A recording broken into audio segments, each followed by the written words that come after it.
You don't see the world as it is. You see it as you are. Albert Einstein once said, our problems cannot be solved at the same level of thinking at which they were created. So what is it about your level of thinking?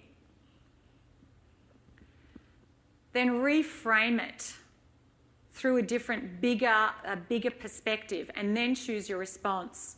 I had a very powerful experience of reframing 4 years ago when my big brother Frank found himself in an accident.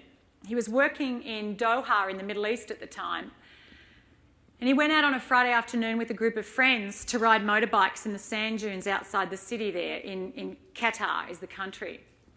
And he was riding up a sand dune. His mates were on sort of sand dunes nearby, and he was riding up a sand dune, and he got to the top of it.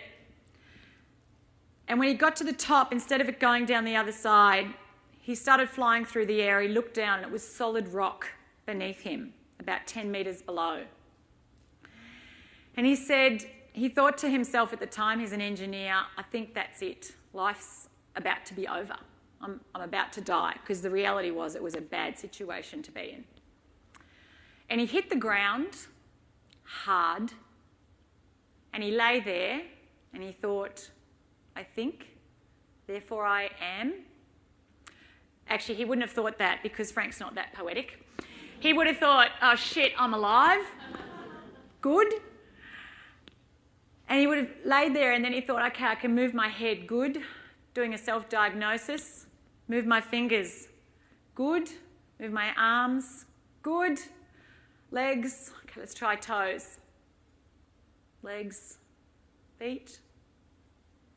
And he has never felt them since. And at that moment of impact, he came down and he totally severed his vertebrae, his spinal cord at T12, and he became a paraplegic. And I flew down to Doha from Washington, DC about a week later, and where they were stabilising him before bringing him back to Melbourne, where he did his rehabilitation. And I remember being with Frank, sitting by his bed, when a visiting surgeon, spinal surgeon, neurosurgeon, came in from Sweden. And Frank was sort of hoping this guy would tell him something that would be a bit more hopeful than what the local doctors had said.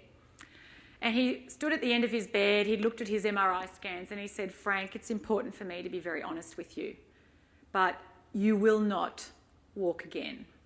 What I can tell you is, after your rehabilitation, you'll have a very good quality of life. So focus on your rehabilitation. Don't focus on your injury and what you can't do. Well, I remember sitting there and I had a lump in my throat thinking, it was just a brutal moment, because Frank, of all the kids in our family, loved to do the outdoor sports. He was due to fly out that night after his bike ride to go scuba diving. He loves the skiing and everything. And I just remember thinking, how is Frank going to handle this situation? How will he deal with this? It is just such a blow.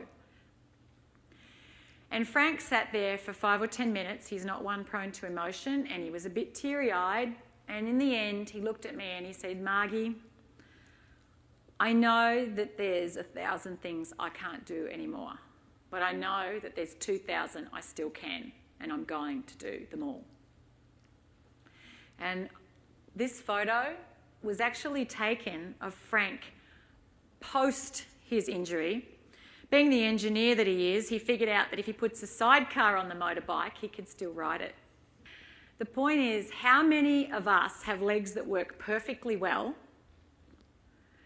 but we spend too much of our lives confining ourselves in mental wheelchairs, focused on what we can't do, on what isn't right, on what we wish was different, on what's not fair, rather than focusing on what we can do and responding to our challenges from that place. What is it that I can do here?